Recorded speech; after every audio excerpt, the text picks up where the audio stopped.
Muy buenas noches, tardes, mis hermanos, cuantos estén conectados, les saludo en el nombre de Jesús, en un día más en el que podemos alabar a nuestro Dios y agradecer sus misericordias, su amor eterno.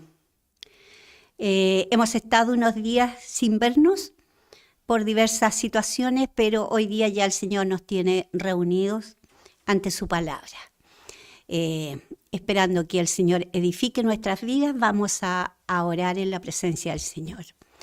Padre Santo, ante tu trono divino, maravilloso, limpio, venimos, Señor, con gratitud y necesidad. Siempre estamos necesitados de ti. Siempre nuestro corazón quiere escuchar tu voz. Queremos verte, Señor, a través de tu palabra. Queremos, Señor, cada día que nuestra fe sea cimentada en la roca, en ti, mi Cristo, en lo que tú has dicho y has hecho. Señor amado, necesitamos eso siempre. Ayúdanos, Señor, a crecer y amar tu presencia y tu palabra, Señor. Sea con nosotros en esta hora, le rogamos. Le agradecemos por lo que usted hará, en el nombre de Jesús. Amén. Nosotros empezamos, ¿no es cierto?, a estudiar el Evangelio de Mateo y estuvimos viendo el primer capítulo 1 de Mateo, donde vimos la importancia, ¿no es cierto?, de las genealogías y cómo Mateo empieza colocando el fundamento de quién es Jesucristo, porque todos los evangelios hablan de quién es Jesucristo, con distintas perspectivas, ¿no es cierto?, lo dijimos, pero todos se enfocan a la vida y obra del ministerio de Jesús cuando estuvo acá en la tierra. Y empieza Mateo, ¿no es cierto?, identificando a Jesús como el hijo de David e hijo de Abraham, es decir, el dueño, el poseedor de las promesas, en él se iban a cumplir. Y ahí empieza a nombrar, ¿no es cierto?, toda esta genealogía de Jesús hasta llegar a José, su padre adoptivo. Dijimos también que en la misma genealogía nos quedaban, ¿no es cierto?, lecciones lindas de cómo el Señor usó a personas que nadie podría haberse imaginado y quedaron en un sitial tan tremendamente honroso de quedar en la genealogía del Hijo de Dios. Y vimos también lo del nacimiento de Jesucristo, ¿no es cierto?, y todo lo que sucedió con este embarazo de María, que fue único y tan fuera de serie, un milagro que ella tuvo que asumir, que no había precedentes y que José enfrentó. Dios le dio la sabiduría, la entereza para enfrentarlo de la mejor manera. Entonces hoy vamos a empezar con el capítulo 2 de Mateo. Vamos a leer en el nombre de Jesús, dice así. Cuando Jesús nació en Belén de Judea, en días del rey Herodes, vinieron del oriente a Jerusalén unos magos. Vamos a ir haciendo las acotaciones inmediatamente, porque hay diversas maneras de enfrentar el texto y esta vez lo vamos a hacer versículo a versículo, enfrentando al tiro todas las circunstancias que conllevan a este escrito. Dice, cuando Jesús nació en Belén. ¿Dónde nació Jesús? En Belén de Judea. ¿Qué era Belén? Era un villorrio, digamos. No era una ciudad ni mucho menos. Era una aldea muy pequeñita de la provincia de Judea. ¿Cuándo nació? Dice, en días del rey Herodes. ¿Quién era Herodes? Era Herodes el Grande. Este Herodes fue puesto por rey sobre Judea por Roma. Él trabajaba para Roma. Y alguien podría decir, ¿no es cierto?, o sea, que en ese tiempo los israelitas tenían rey. No, porque él fue, por decirlo de algún modo, un usurpador del reino de Judea, porque no tenía la estirpe y no venía de la genealogía para nada. De hecho, este Herodes era idumeo, que era unos descendientes de Edom, de la tribu de Edom, la que formó el hermano de Jacob, Esaú. De esa descendencia era Herodes, no era israelita.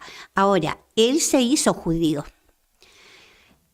prosélito judío, pero se le denomina rey ahí en Judea solo porque Roma lo puso. Él no era un rey de los judíos. Gobernaba ahí en Judea. Dice que durante el gobierno de él, dice, vinieron del oriente a Jerusalén unos magos. Todo esto que se refiere a historia es muy necesario porque nos ubica en el tiempo. ¿En qué tiempo?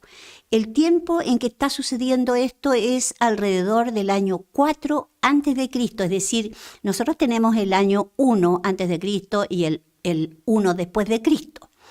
Pero en relación al nacimiento de Jesús, los años están hacia atrás, porque cuando se designó colocar los años antes y después de Cristo, eso se hizo considerando, no es el tema ahora, pero consideraron algunas cosas que no tomó en realidad el tiempo de Herodes, que ese sí da el tiempo, porque cuando Jesús nació, Herodes estaba vivo, Herodes el Grande, y él murió el año 4 antes de Cristo. Entonces, por eso que nosotros decimos que debe Jesús haber nacido el año 5 o 6 antes de Cristo, porque Herodes estaba vivo aún, Herodes el Grande.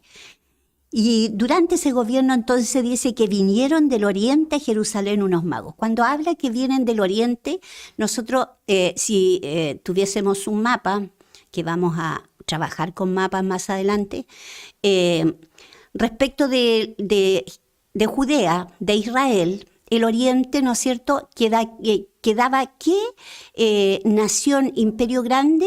Acuérdense que ahí estaba Babilonia, que después fue Persia, ¿ya? De ahí venían estos magos. Magos no en el lenguaje que nosotros usamos hoy en día, que para decir mago es alguien que hace, no sé, algo como hechicerías o estas maniobras para como hacer a la gente que imagine cosas. No era ese tipo de magos que hacía aparecer del sombrero una palomita, no. Se refiere aquí a magos cuando habla de gente que estudiaba el cielo, ¿ya? Es decir, en nuestro lenguaje debería haber dicho astrónomos, que estudiaban las estrellas, para ver los tiempos, ese tipo de gente. ¿Se acuerdan cuando estudiamos Daniel? Nosotros vimos, ¿no es cierto?, que Daniel pertenecía al grupo de sabios en Babilonia. Y ellos estudiaban las estrellas, el movimiento de las estrellas y todo eso, ¿ya? Eran sabios que en realidad eran científicos, ¿no es cierto?, de su época. Se les denominaba así magos. Entonces, estos personajes vinieron de ese lugar, más o menos del sector de Babilonia. ¿Por qué esto es importante tomarlo en consideración? Porque justamente uno se pregunta, ¿por qué estas personas que eran de Babilonia estaban pendientes de algo que había dicho un profeta hacía muchos años antes? Lo había dicho en Números Balaam. Había dado una profecía que iba a salir de Jacob, es decir, de Israel, una estrella.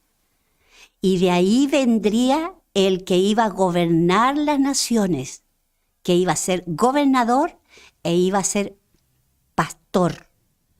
Ese alcance tenía esa profecía. Entonces, cuando nosotros vemos que estos magos de Babilonia, uno se pregunta, ¿cómo se enteraron de esto? Porque Daniel, de seguro, dejó mucha huella allí en Babilonia. Todo lo que él logró estudiar, y como era judío, él estudiaba sobre todos los tiempos para cumplimiento de las profecías, él sabía esta profecía que había dado Balaam y tiene que haberla enseñado, comentado. Y nosotros recordemos que mucha gente de los judíos no volvieron a la restauración cuando vino Nehemías y Esdras. Muchos se quedaron en Babilonia. Por lo tanto, ese conocimiento quedó ahí por cientos de años. Se fue, en ese tiempo todo el conocimiento se transmitía en forma oral. Entonces, ese conocimiento así llegó a estos magos que designa la Biblia. Ellos estudiando seguramente la profecía de los judíos, de la Torá, del Pentateuco, supieron de que iba a aparecer una estrella y a ellos se le apareció esta estrella, a ellos. Cuando nosotros escuchamos que se hacen estudios y ese tipo de cosas y se calcula que en ese tiempo pudo haber pasado un astro, una de estas cosas que tienen colita que van dejando huella, que se me va la palabra, se han hecho estudios y coinciden alrededor de las fechas, pero no fue algo normal, esto fue algo excepcional para estas personas, para el cumplimiento de la profecía. Fue excepcional esta estrella que les guiaba. Y nosotros podemos ver que es tan maravilloso considerar que en quiénes personas se reveló esta profecía, no en ningún judío, sino en gentiles. Y allí nosotros vemos cómo el Señor ya está trabajando, está dejando huella para que más adelante conociéramos ese misterio que habla Pablo de que los gentiles iban a ser un pueblo injertado, un solo pueblo con Israel. El Señor ahí ya está dando señales. Dios siempre ha dado señales. Y esa es una preciosa señal que Dios dio al aparecer esta estrella a estos magos. No fue fácil ni rápido el trayecto de estas personas. Fue muy largo. Esto fue un largo tiempo porque el recorrido era muy largo, muy largo. Así que, ¿qué implicó para estas personas? Sacrificio, implicó perseverancia, porque tenían que cruzar desierto. Esto no era un camino fácil de llevar, meses de caminar con sus cargas y con provisión, porque ellos se prepararon para esto. Esto es algo maravilloso cuando uno lo ve en profundidad, hermanos, que estas personas se prepararon, porque fíjense que más adelante vamos a ver que ellos no venían con las manos vacías. Y ellos, ¿cuál era su propósito para venir de estos magos? Tenían un solo propósito. Querían conocer al Rey de los judíos para adorarle. No era otro el propósito. Esto es un lenguaje tan hermoso que el Señor nos da enseñanza de cuál es el carácter para que el Señor se revele y puede revelarse a cualquiera. Y de hecho, hoy día se ha revelado a nosotros, a todos los gentiles que queremos escuchar y hemos escuchado la voz de Jesús y hemos venido a Él. Dice, vinieron del oriente a Jerusalén unos magos, diciendo, ¿dónde está el rey de los judíos? Se fija que ellos identificaban que este personaje a la que los guiaba esta estrella que coincidía con la profecía era el rey de los judíos, ese rey que esperaban los judíos. Por siglos esperaban a ese el que ellos venían, identificaban para venir a verle. ¿Dónde está el rey de los judíos que ha nacido? Miren la seguridad grande para ellos. Él ha nacido. Él ha nacido. Porque eso es la que la profecía decía. Vamos a buscarla para leerla. A ver, eso está en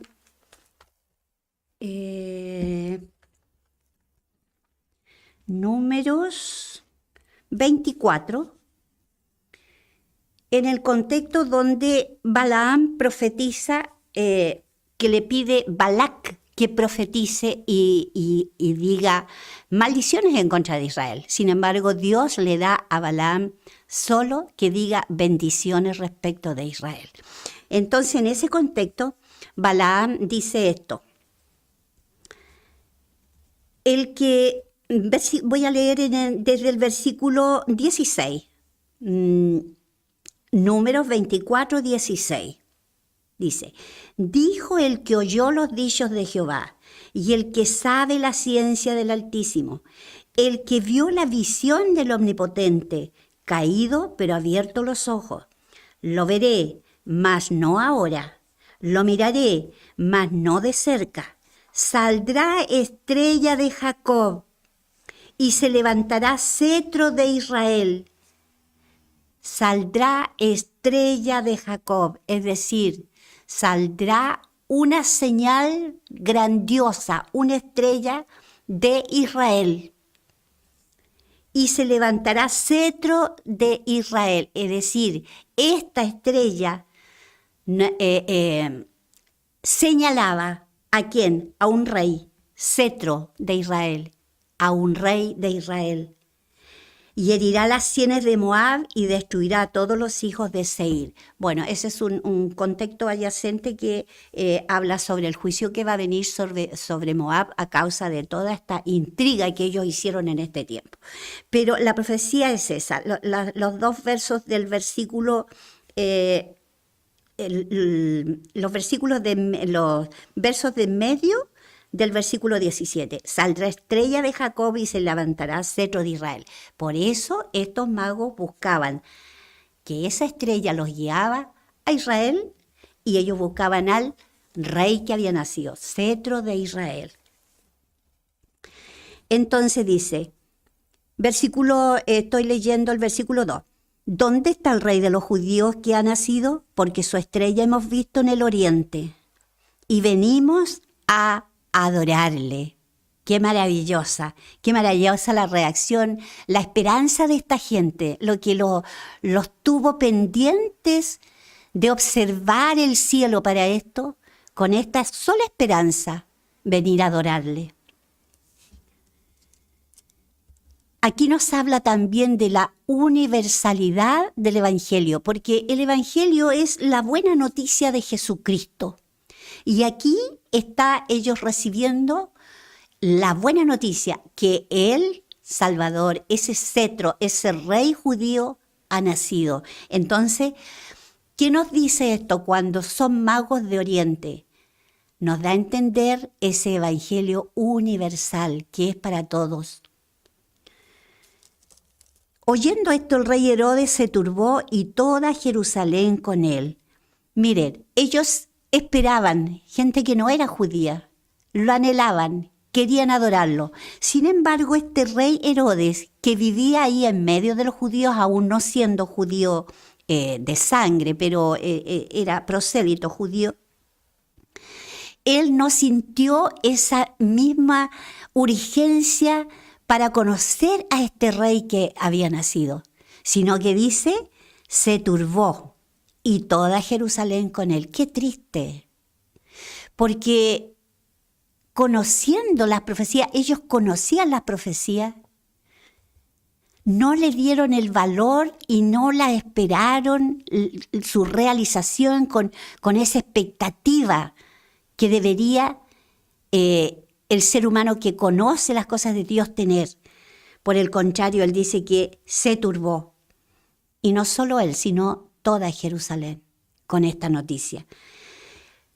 Herodes, ¿por qué se turbó? Porque él era un rey, ¿no es cierto?, usurpador del trono, como dije antes, nombrado por Roma, no era judío.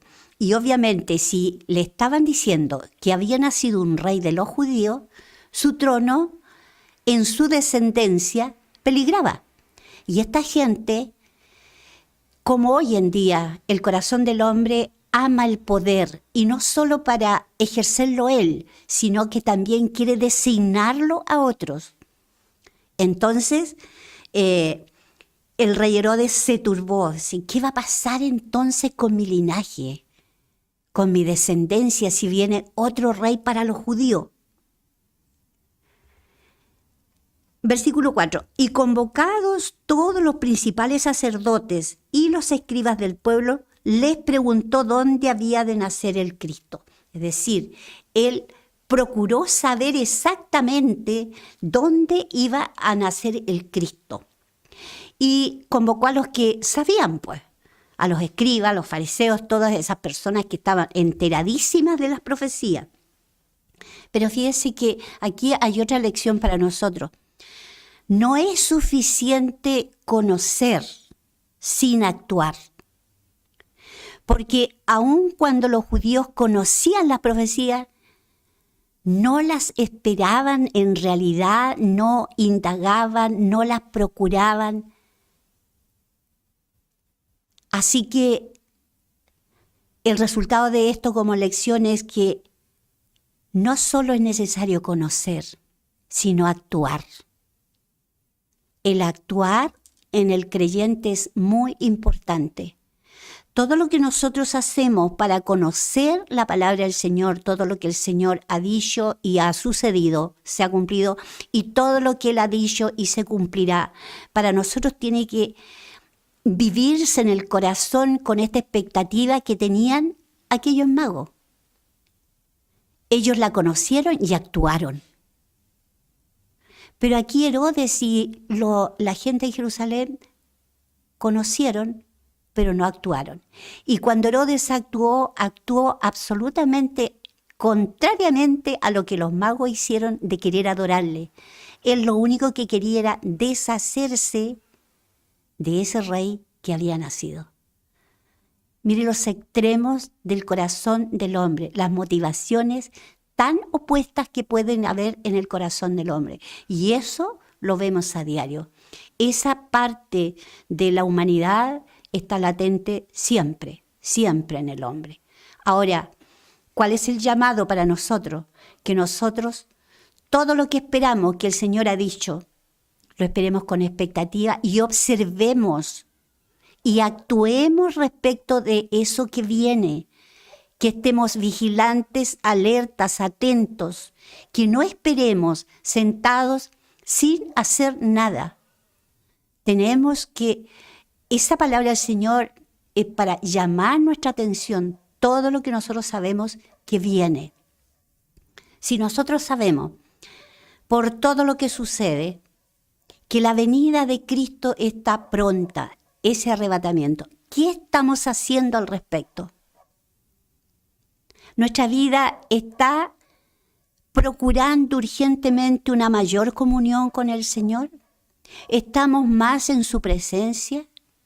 ¿Estamos más tratando de inquirir en su palabra para no equivocarnos y vivir en su voluntad? Para poder compartir esta verdad, ¿qué estamos haciendo? Estos son llamados de atención que el Señor nos trae por medio de su palabra. Dice luego, ellos le dijeron, en Belén de Judea, porque así está escrito por el profeta, y tú, Belén, de la tierra de Judá, no eres la más pequeña entre los príncipes de Judá, porque de ti saldrá un guiador que apacentará a mi pueblo Israel. Mire, vimos el número. Cuando recién el pueblo venía en el desierto todavía, el Señor ya estaba anunciando al Cristo, al Mesías, esta estrella que iba a salir de Jacob, este rey eterno, este rey perfecto. Pero más adelante, en Miqueas, que es un libro pequeñito, ¿no es cierto?, del profetas menores, en el capítulo 5 de Miqueas, el Espíritu Santo inspira a este profeta para decir lo siguiente. Miqueas 5:2 dice, ahí está la cita que Mateo nombra aquí donde recién leímos, en el capítulo 2, pero es la copia, la réplica de lo que dice Miqueas en el 5:2. Dice, pero tu Belén Efrata, pequeña para estar entre las familias de Judá, de ti me saldrá el que será Señor en Israel, y sus salidas son desde el principio, desde los días de la eternidad. Es decir, la profecía aún es más profunda que lo que Mateo parafrasea ahí de la profecía. Es más profunda. Dice que no se considere a Belén porque es tan pequeñita, digamos, en número de habitantes, es un villorrio. Eso no es importante para el Señor. Él puede sacar de cualquier lado personas, situaciones, circunstancias para llevar adelante su plan. A Él no le complica, a Dios no le complica ni la cantidad, ni la calidad. Él transforma las cosas. Así que, y dice, agrega, de ti me saldrá el Señor en Israel y sus salidas son desde el principio, desde los días de la eternidad. ¿Cómo nos da a conocer que este rey era la promesa que Dios le había dado a David? Un rey que iba a estar sobre el trono de David eternamente. Esto es tan lindo porque nosotros vemos cómo la Biblia está absolutamente conectada.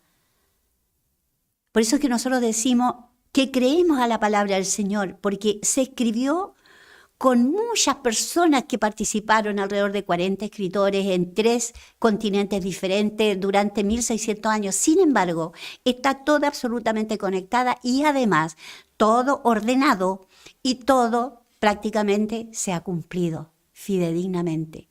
¿Cómo nos vamos a creer a la palabra del Señor y cómo nos vamos a amarla?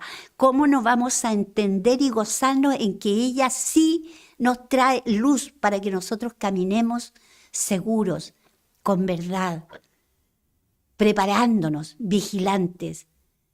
Es de plena confianza y de absoluta necesidad en nuestras vidas. Entonces, dice, le replican ellos, ¿no es cierto?, a la pregunta de Herodes, le dicen esta profecía de Miqueas 5.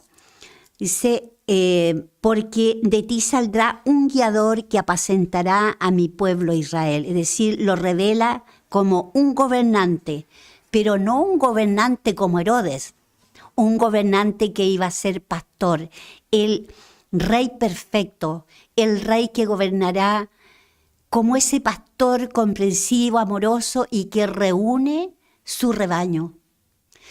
Y la comparación es tan fuerte con el rey que había, este Herodes, tan fuerte la comparación, porque la historia de Herodes es terrible.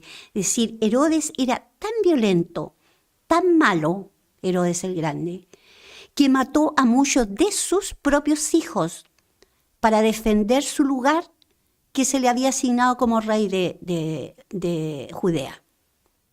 Incluso asesinó a su esposa. Así de malo este rey. Sin embargo, aquí es anunciado un rey distinto, el otro extremo, el que gobernará eternamente porque Él es eterno, pero un rey amante, un rey pastor, un rey que cuida, que provee. ¿Qué diferencia más grande? Este pastor maravilloso, nosotros a esta altura ya lo conocemos. Vivimos en Él, disfrutamos. Adelantadamente la iglesia está disfrutando de lo que muchos solo lograrán disfrutar, como por ejemplo Israel, el Israel de hoy, disfrutará solo en el milenio. Porque hoy Israel es un pueblo alejado de Dios. Si usted ve las noticias y ve la calidad de política que tienen, el modo de vivir de ellos, no es para nada coincidente con el pueblo de Dios. Para nada. Pero el Señor siempre tiene un remanente. Allí queda un remanente. Pero la mayoría está alejada, muy alejada. Entonces, continuamos versículo 7, dice, entonces Herodes, llamando en secreto a los magos, indagó de ellos diligentemente el tiempo de la aparición de la estrella. Y enviándolos a Belén dijo, id allá y averiguad con diligencia acerca del niño. Él quería saber cuándo fue que esta estrella apareció, porque la estrella anunciaba que había nacido el rey. Es decir, si la estrella apareció hace 3 meses, quiere decir que el rey hace 3 meses que nació, para sacar la cuenta de qué edad tendría ese bebé en el minuto presente.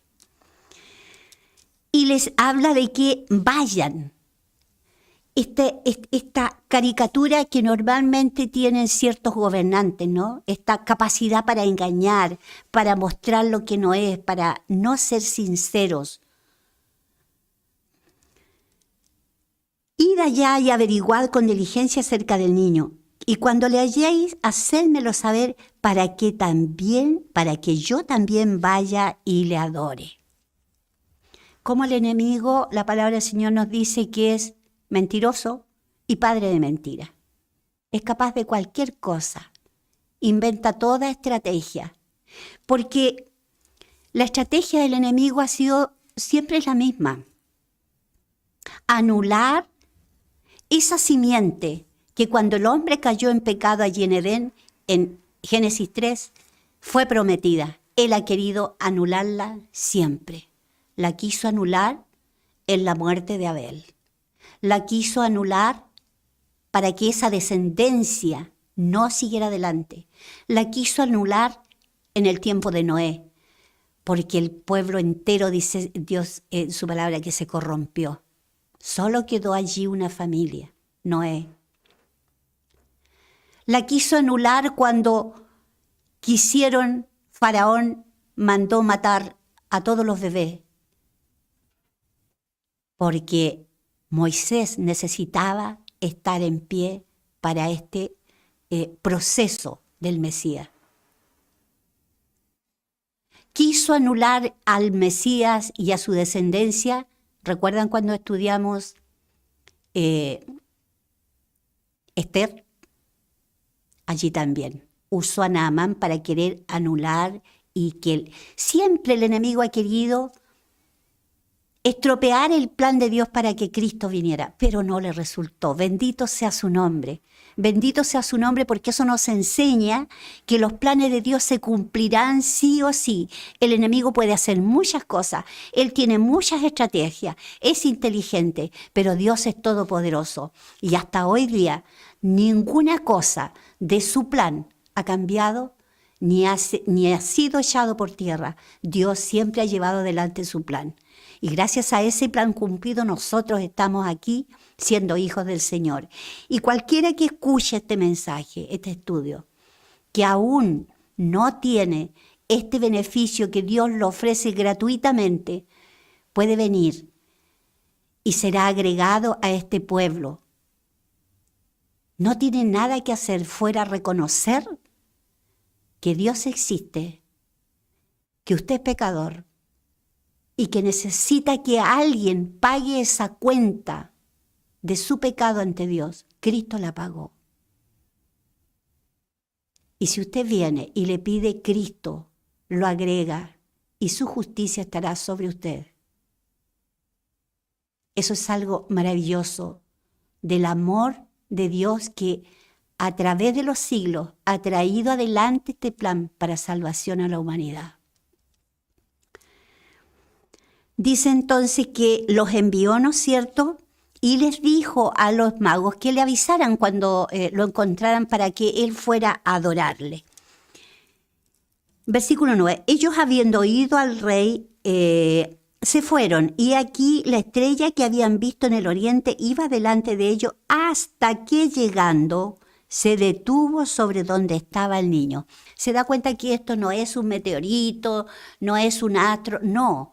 Es algo absolutamente milagroso, porque no es que se pasó así de repente, como uno ve pasar, ¿no es cierto?, los astros así, o una estrella, que cuando muere se ve que uno dice cayó una estrella. Es un movimiento rapidísimo. Esto no. Esto fue guiando y se detuvo exactamente donde debía detenerse. Esto es un milagro maravilloso, uno más del Señor. Se detuvo sobre donde estaba el niño. Y al ver la estrella se regocijaron con muy grande gozo. Esto es lo que le espera a cualquiera que quiera venir a conocer a este Cristo, que ya no es un niño. Está sentado a la diestra de Dios. porque Él dio su vida en la cruz, pero venció la muerte y resucitó. Eso provoca venir a Él. Gran gozo, gran gozo. El gozo que es distinto de la alegría, es distinto de la felicidad, porque el gozo es un sentimiento maravilloso que se vive a través de las dificultades, a través de las tormentas. Pero ese gozo de la salvación no desaparece. Y todas las cosas se vuelven pequeñas ante este gozo, ante esta expectativa de la salvación. Dice versículo 11, y al entrar en la casa vieron al niño con su madre María y postrándose lo adoraron. Aquí nosotros vemos, ¿no es cierto?, que siempre se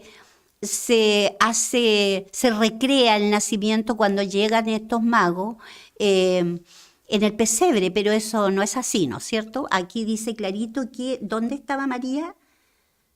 Dice, vieron al niño con su madre María y postrándose, y al entrar en la casa, es decir, dijimos recién, ¿no es cierto?, que la estrella apareció a estos magos cuando Jesús nació. Y ellos hicieron una gran travesía, mucho tiempo, meses, para atravesar todo ese desierto. Por lo tanto, el niño ya no estaba en el pesebre nació, pero no se quedó en el pesebre, estaba en una casa, ¿ya? Entonces, bueno, culturalmente se hace, ¿no es cierto?, se colocan los magos allí en el pesebre, pero no era en el pesebre.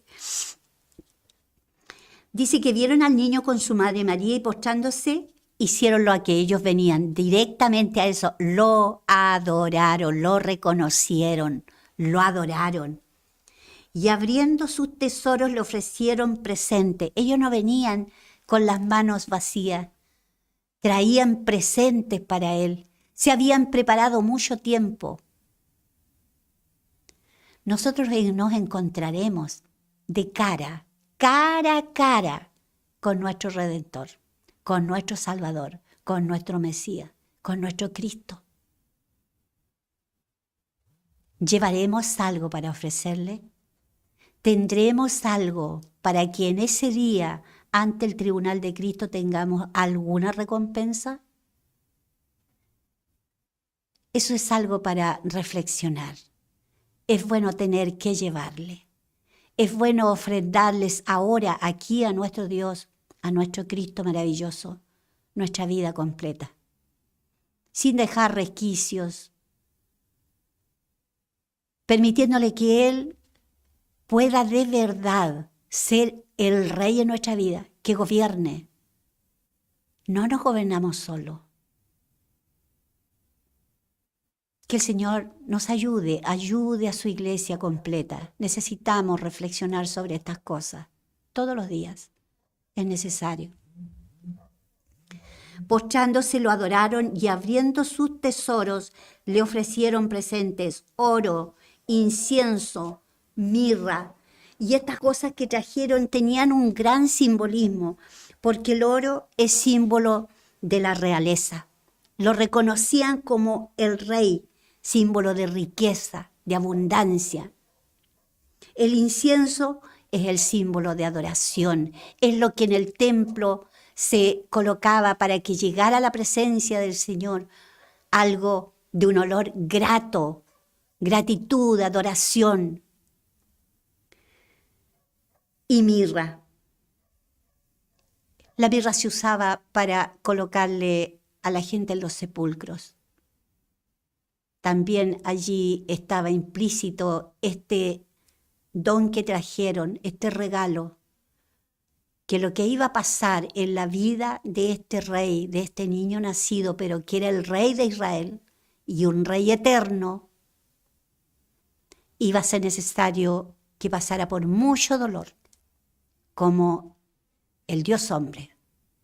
Tenía que ser igual que nosotros para poder pagar lo que nosotros hicimos mal, nuestro pecado. Si hubiese sido en calidad de solamente hijo de Dios, no habría sido la justicia realizada. Tenía que ser hombre. Y como hombre Dios Padre colocó esta mirra, toda esta amargura sobre Cristo. Así que es todo un simbolismo y una profecía implícita también los dones, los regalos que trajeron los magos para Jesús. Dicen muchas cosas.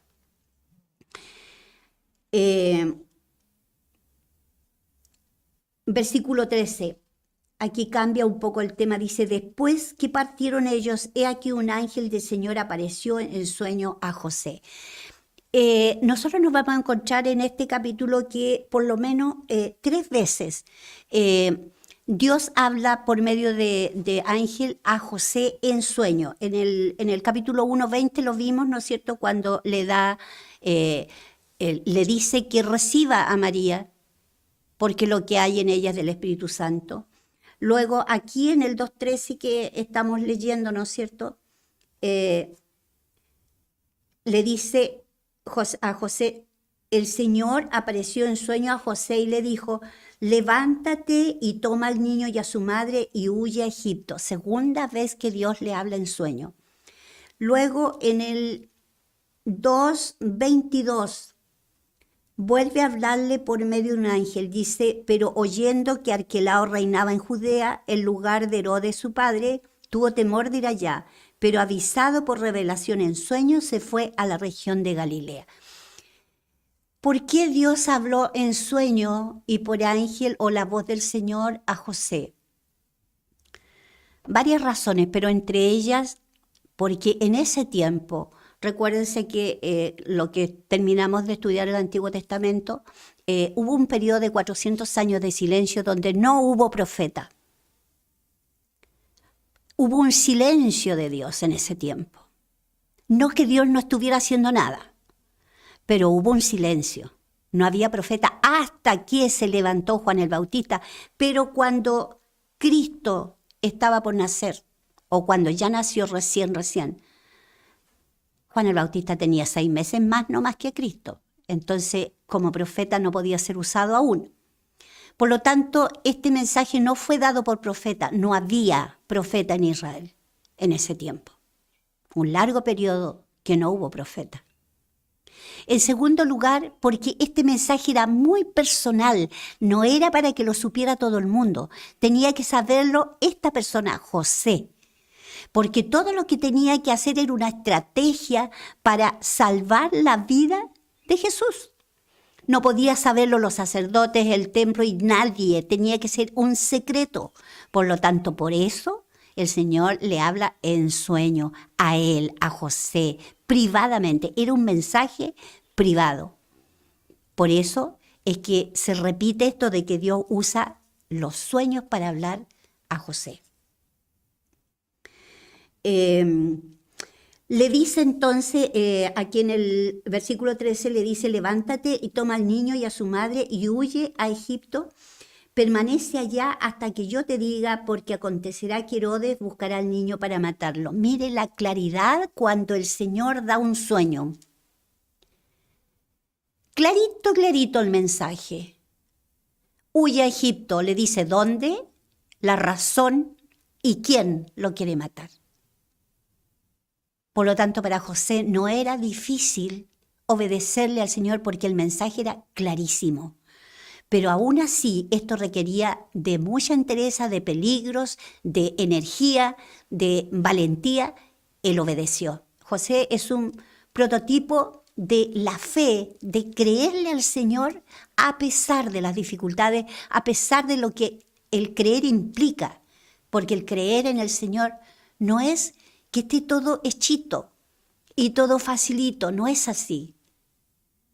Pero hay gran premio para ello, cuando el corazón se dispone a obedecer al Señor. Y esta es una lección que nos deja aquí también José. Él le creyó al ángel, le creyó al Señor, ¿no es cierto?, este mensaje. Pero no se quedó sin hacer lo que debía hacer. Y esto nos enseña que la fe, el creer, la fe hace que el cristiano se mueva para ejecutar lo que Dios quiere, se mueva y use de toda la protección que Dios le requiere para cuidar la familia. Aquí hay que accionar. Si José no hubiese accionado, se hubiese arriesgado, no habría habido el fruto que hubo. Entonces, continuamos. 14. Y él despertando tomó de noche al niño y a su madre y se fue a Egipto, tal cual como el Señor le dijo. Así lo hizo. Y estuvo allá hasta la muerte de Herodes. El Señor le dijo que se fuera hasta que Herodes ya no estuviera y él se quedó hasta que Herodes murió. Para que se cumpliese lo que dijo el Señor por medio del profeta cuando dijo, de Egipto llamé a mi hijo. Mire, Jesús hace un éxodo igual que Israel, con la diferencia que el éxodo lo hizo en obediencia, cumplió en todo, honró al Padre. Porque el Señor lo lleva a Egipto y de allá vuelve para hacer la voluntad del Señor. Nunca reclamó, siempre asumió la voluntad del Padre. No como Israel, que fue llamado desde Egipto, pero se rebeló multitud de veces, muchas veces. Jesús hace ese recorrido del Éxodo en forma perfecta, absolutamente perfecta. Herodes entonces, cuando se vio burlado por los magos, se enojó mucho y mandó matar a todos los niños menores de 2 años que había en Belén y en todos sus alrededores conforme al tiempo que había inquirido de los magos. Herodes sacó la cuenta de qué edad podría tener, ¿no es cierto?, el niño y mandó a matar incluso niños mayores, porque hasta 2 años. Eso es para ver el carácter de este hombre. Cómo él era violento, era un asesino en potencia y no tenía mayores gobernantes para que lo vigilaran y le prohibieran hacer estas cosas. Roma, Roma en ese tiempo era un imperio que estaba conquistando, y cuando están en ese proceso, la violencia no es tan importante, la ejercen. Entonces, hizo esto tan bárbaro, tan terrible. Entonces dice, versículo 17, se cumplió lo que fue dicho por el profeta Jeremías cuando dijo, voz fue oída en Ramá, grande lamentación, lloro y gemido, Raquel que llora a sus hijos y no quiso ser consolada porque perecieron. Esto es una profecía que Dios le dio a Jeremías a propósito de cuando el pueblo fue llevado cautivo a Babilonia, donde los reunían a los cautivos en Ramá. Era como, como una parte donde los juntaban para empezar el éxodo, a empezar a caminar. Entonces, la lamentación, ¿por qué? Porque muchos en el trayecto iban a morir y definitivamente era como si hubieran muerto cuando se iban a la cautividad. Entonces, ¿por qué dice Raquel que llora a sus hijos? Porque Raquel era mirada por los israelitas como la madre de Israel. Entonces, cuando los cautivos se fueron, cuando Jerusalén cayó y hubo tanta mortandad, tanta, hablan de que Raquel llora a sus hijos por esa situación. Pero eso es una profecía doble, porque aquí se vuelve a repetir. Aquí todo Judá lloró la muerte de todos los niños pequeñitos. Imagínense lo terrible, las madres cómo llorarían. ¿Qué carácter puede llegar a tener un hombre que se ensoberbece y se rebela en contra de Dios? Ese carácter puede llegar a tener. Y para nosotros hoy en día no es algo que no podamos asimilar, porque resulta que nosotros lo estamos viendo todos los días. Cómo se actúa, la violencia, a qué límites ha llegado, terribles. ¿Por qué? Porque el corazón del hombre se aleja y quiere ir en contra de todo lo que Dios ha dicho, contra todo precepto divino. Entonces el corazón entra en esta condición tan depravada. Versículo 19, pero después de muerto Herodes, he aquí un ángel del Señor apareció en sueño a José en Egipto, diciendo, levántate, toma al niño y a su madre, y vete a tierra de Israel, porque han muerto los que procuraban la muerte del niño. Nuevamente, el sueño con una claridad maravillosa, no hay por dónde dudar. Él hace de nuevo exactamente lo que el Señor le dice en el sueño. Y aquí vemos nosotros cómo Dios nuevamente está cuidando cada paso del Mesías para que su plan se lleve a cabo. Dios sabe y permite al enemigo hacer muchas cosas. Todas sus acechanzas Dios las conoce. Pero Dios tiene un plan mejor, mayor y perfecto. Y el plan que Él tiene lo ha de ejecutar en su poder. Entonces él se levantó y tomó al niño y a su madre y vino a tierra de Israel. Pero oyendo que Arquelao reinaba en Judea en lugar de Herodes su padre, tuvo temor de ir allá, pero avisado por revelación en sueños se fue a la región de Galilea. Había muerto Herodes y quedó gobernando en Judea Arquelao, hijo de Herodes el Grande, pero que era peor que Herodes. Él hizo una cosa terrible, hizo una matanza espantosa, mató 3.000 judíos, Arquelao. Era peor. Por lo menos Herodes construyó algunas cosas, era más inteligente, era más, manipulador, tenía como ese arte del mal. Arquelao era, fuera de ser violento, era un ignorante. Y bajo ese gobierno el Señor le dice que vuelva. Entonces por eso José tiene miedo, porque dice, claro, murió Herodes, pero Arquelao es peor. Pero el Señor dice que lo mandó y se fue a la región de Galilea. Se fue al otro extremo, porque, ¿no es cierto?, Judá está al sur, él se fue al norte, cerca del mar de Galilea, al norte.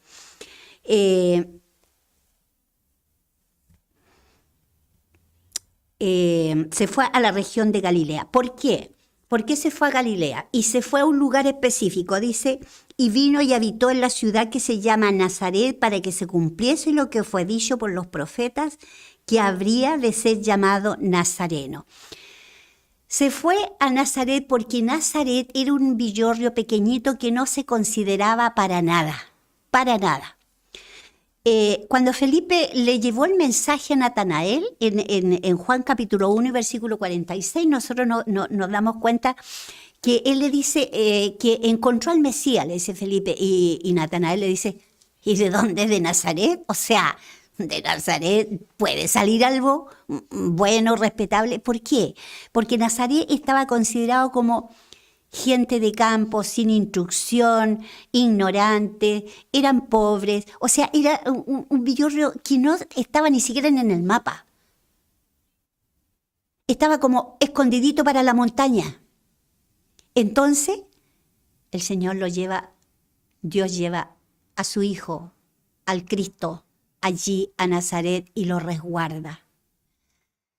Los judíos miraban a Nazaret también con mucho desprecio. ¿Por qué? Porque el norte de Israel acuérdense que fue tomado por los sirios y se mezcló de donde salen los samaritanos y todo eso, ¿no es cierto? Entonces miraban a la gente de Nazaret y todo el sector de Galilea, porque la misma profecía dice que el Señor apareció luz en Galilea de los gentiles, por eso, porque era una mezcla, ¿ya? Entonces los judíos los miraban como gente contaminada. Eran pueblos que para ellos no valían mucho.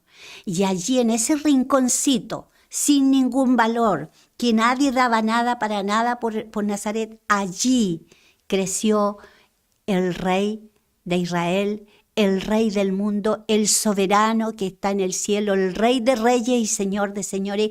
Allí se crió, allí pasó su infancia. Porque el Señor no mira las condiciones y no busca este tipo de cosas que buscamos nosotros. Porque Él de la nada puede hacer algo maravilloso. Y eso a nosotros nos da un ánimo tremendo, a mí en lo personal. Porque siendo nada, Él me eligió y me hizo su hija, y a usted también. Gloria al Señor por eso, porque no se fija y Él no piensa como nosotros, porque Él es capaz de transformar las cosas. Allí protegió al Mesías, en ese rinconcito, despreciado. De hecho, la palabra Nazaret quiere decir, no recuerdo en este minuto exactamente la palabra en el griego, pero quiere decir como algo humilde, justamente despreciado. Esa palabra también aparece en Isaías 53, donde dice que Cristo iba a ser desechado y despreciado de los hombres. De ahí viene también la raíz de esa palabra, Nazaret. Y ahora, ¿por qué fue llamado Nazareno? Aquí también hay que aclarar, porque nació en Nazaret. No Nazareo, porque Nazareo es una cosa diferente. Nazareo era un voto que se hacía, ¿no es cierto? Los judíos hacían, donde no podían tomar ni vino ni nada que viniera de la vid, no podían acercarse a muertos y no podían cortarse el pelo. Jesús no fue nazareo porque él bebió vino. Él no fue nazareo.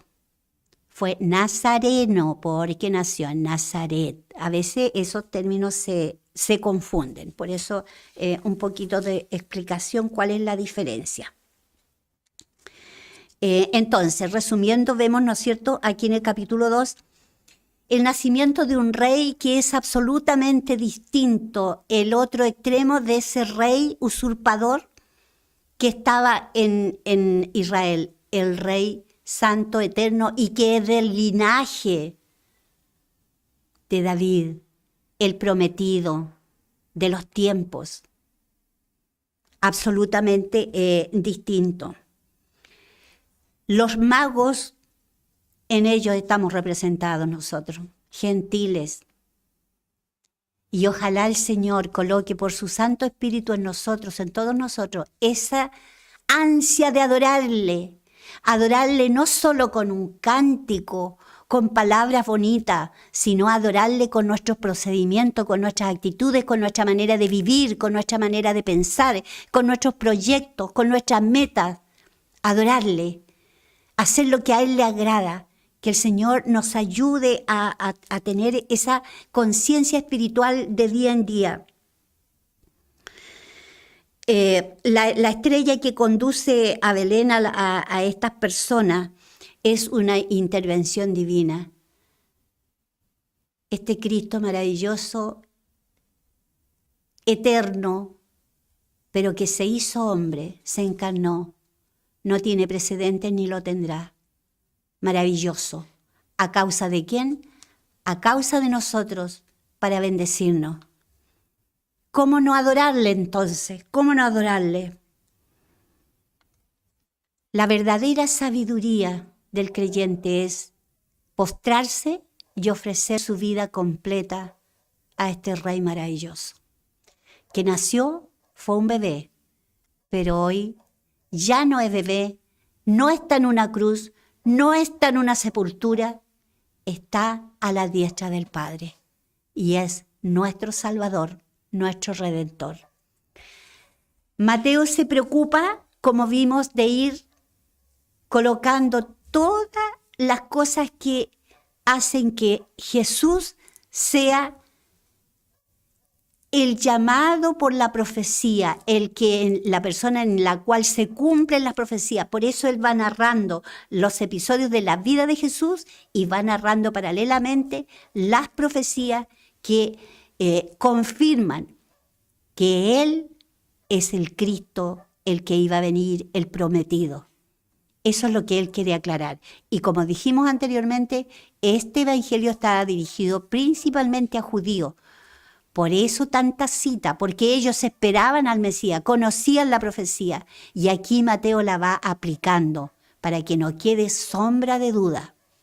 Así que agradecemos al Señor porque ha dejado tanta luz para nosotros, para no equivocarnos, para vivir un evangelio en gozo, en seguridad. No, nosotros no somos cristianos por si acaso o por alguna cosa que sentimos, por sentimiento. No, Nosotros somos cristianos porque tenemos la palabra del Señor escrita. No es que nos imaginamos ni solo sentimos. Los vemos allí escrito como una ley. Podemos creerla absolutamente y gozarnos en ello. El Señor nos haya bendecido con lo que hemos visto hoy día, porque eran muchas las lecciones en un capítulo tan corto, pero alguna de ellas que el Señor haya dejado en nuestro corazón para poder ejecutarla. No, vuelvo a insistir, aquí tenemos que aprender que nosotros aprendemos la palabra del Señor para accionar, para vivirla, para ejecutarla, no para acumular conocimiento, porque el conocimiento solo no sirve, es para actuar.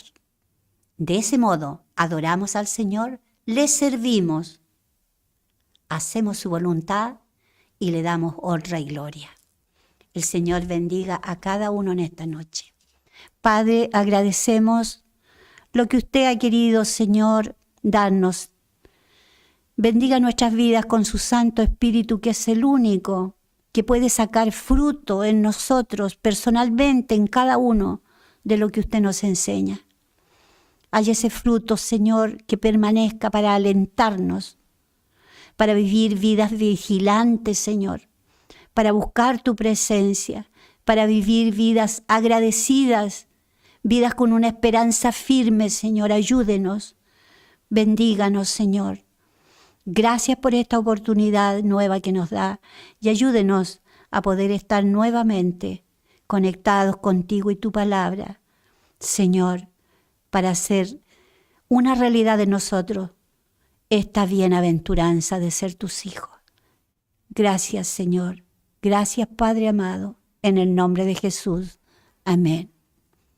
El Señor les bendiga grandemente.